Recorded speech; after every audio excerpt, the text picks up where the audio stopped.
mountaintop philosophy. We grow up on it in the black community in the United States. This is a message that I'm speaking of specifically of people who are descendants of slaves in this nation. What we call the foundational black Americans and the American descendants of slaves. Okay. I didn't do any shout outs this time because I want to keep this message as specific to this philosophy, which I don't believe in, as possible, okay? Here's the thing, this message is not an attack on our past leadership. Y'all will see Booker T. Washington, but obviously that's who I'm alluding to, but that image is not a Vecteezy image. I'm just putting up the license. This philosophy, for all intents and purposes, doesn't work. Look, I'm not also attacking the ideal that there should be unity amongst FBA and ADOS people. There should be some form of unity for our communities. But there has to be disunity in a time of unity. And what I mean is we can't agree on everything because we won't, because of human nature. But let's be honest. This ideal that we're all going to climb a mountaintop together in this life is just not going to happen. And that is the vain philosophies of people who tricked you into believing that we're all going to reach together, we're all going to achieve together. And that's just not going to happen. Okay? We grew up on this, we're all gonna reach the mountaintop. You see it in speeches before MLK, and I did one with someone from the Harlem Renaissance.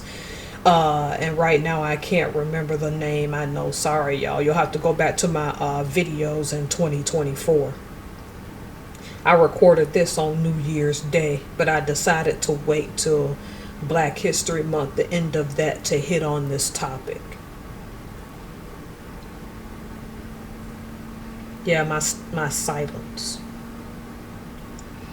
The reason that mountains were chosen is not a mystery to me. They are the hardest terrain to conquer on God's good earth. If you can get to the summit of a mountain and get down and stay alive, you know you're made of some tough stuff, because the most expert climbers won't even make it to the summit of that mountain, and if they make it, they face hardship still coming down. What am I trying to tell you? To get to the summit of a mountain is a rare thing, and if you're going to use that metaphor, you can also apply that to what's currently happening with foundational Black Americans. For the sake of this recording, I'm going to use the term foundational Black American because that's what I consider myself to be. Booker T. Washington said something, and see, if you go read his quotes are telling, and it told over 100 years ago, this man told you 100 plus years ago what time it really was. And this is before mountaintop philosophy even started to widely take over during the Harlem Renaissance, because really, that's where mountaintop philosophy started. This exceptionalism that you can do and be who you want and be as artistically expressive as you like. There's nothing wrong with that. But Booker T. Washington has a quote, or is quoted as saying something that I'm going to paraphrase. Sorry about the cough. So he says, I'm going to paraphrase, you can't hold the man down without staying down with him. Something to that effect. That could have been the actual quote, but I don't remember because I didn't write it down or have a reference of it. There's always an up and down in this stuff, right? And the thing about it is that when that mountaintop philosophy was put on you, it was put on you by people who had distinguished themselves publicly in different ways. And so when this charismatic leaders formed, then you come to understand that that was your spokesperson, and that was the message they gave, and that was the charge that you take. It goes back to what I just told you less than 2 minutes ago. The reason as a people we have all not climbed that mountaintop, whether it is unity, success, whatever, is for the same reason not everybody will reach the summit of a mountain.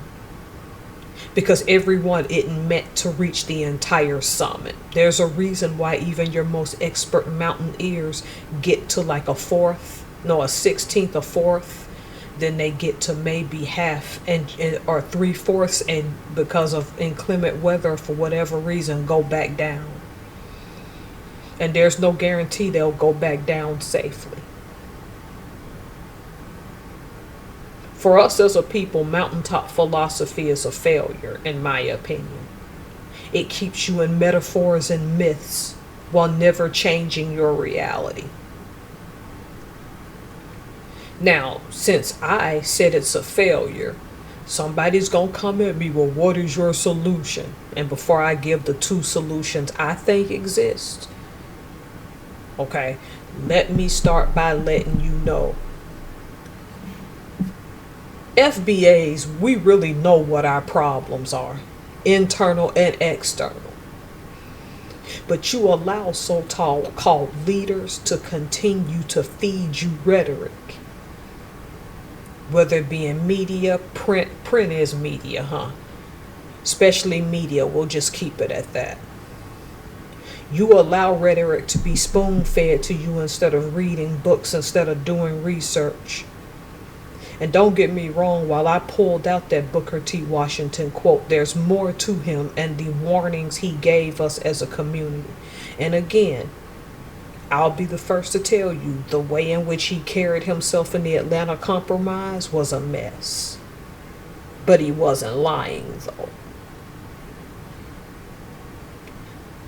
Mountaintop philosophy is an excuse to keep you down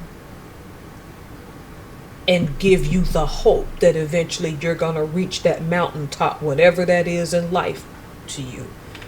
And it Jedi mind tricks you into thinking, oh, I have to take people up the summit with me. What happens if you're meant to climb that summit by yourself? And what if only one person wants to go with you? Trust me, this is something I had to learn, because I had to untrain myself in mountaintop philosophy, because I would meet people who are FBAs like me, who in theory would talk about wanting to be successful. And then when you get with them and say, hey, let's come up with the plan. Oh, yeah. When people start to stutter, when people start to make excuses, you're going to know they were talking out of their behind.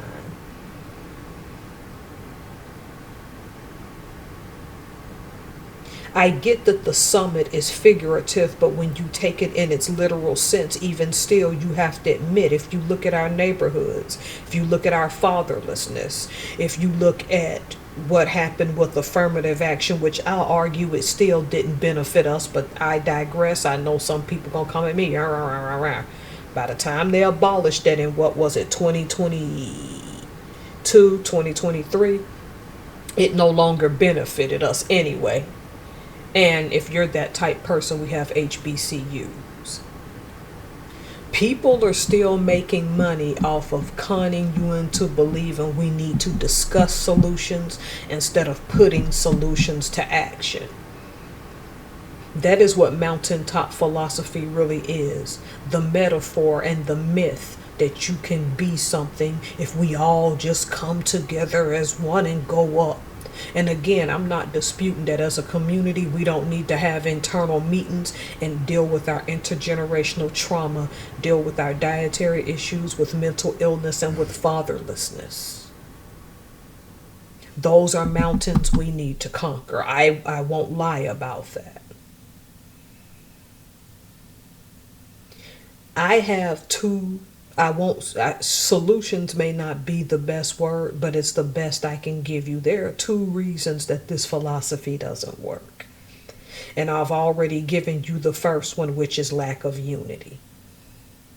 No one group of people, regardless of their race, will ever fully agree on everything.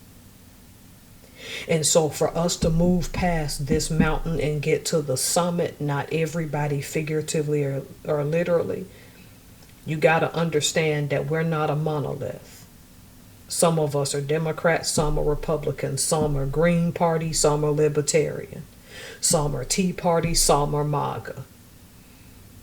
Vote how you want to vote. I don't care. I'm not here to dispute that.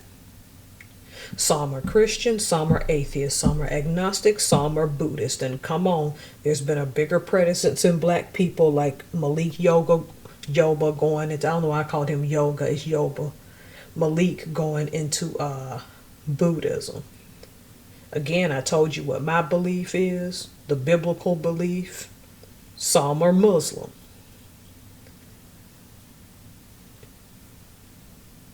We're still arguing about simple stuff that already has solutions. Financial literacy as well. Cleaning up neighborhoods should be the unity. Getting kids on curfew and getting them into activities should be the unity. The universal things that's going to make us better people.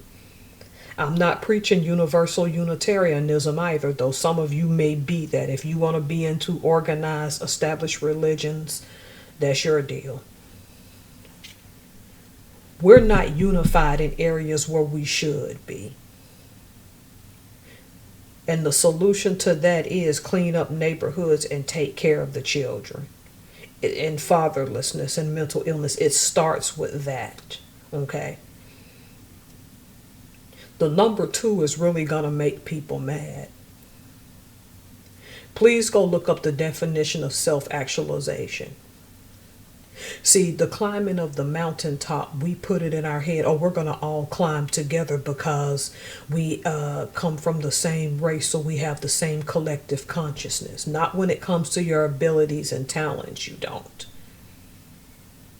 Some of us are tall enough to play pro ball. Some are actors, some are actresses, some are clergy, some are in politics, some are doctors, lawyers, some are painters.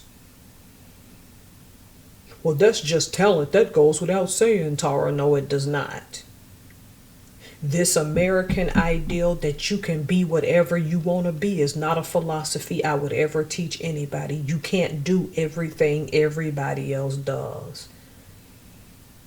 I tell people this is a hard video to listen to because I put a lot of my belief in God and Christ being his son and stuff into this. You were given natural talents and abilities that are specific to you, but there are outliers and as well as people who share that commonality with you. This doesn't mean you can't find common ground outside of that box and find different people who also think and do the same as you. But as a collective, we can't all be what we want to be. I'm 5'2". I'll never be Tyra Banks, and I'm fine with that. And she was my favorite supermodel in the 1990s. Well, her and Cindy Crawford. Certain things call for certain natural abilities, natural things that were given to you. And everything is natural isn't given to everybody at one time in their entire life. Some of you are Jack and Jills of all trades. You're good at various things. Your self-actualization can come together as a whole. Please go look up that definition, because if you don't know what that means, I'd prefer you know what it means instead of me just fully spoon-feeding it to you. Everybody climbing that mountain won't be lawyers. Everybody going to law school climbing the metaphorical mountain won't finish law school. Everyone won't finish dental school. Everyone won't have an illustrious career in the NFL or NBA. My ideal of growing up was to climb the mountaintop and be a doctor of philosophy. It never happened.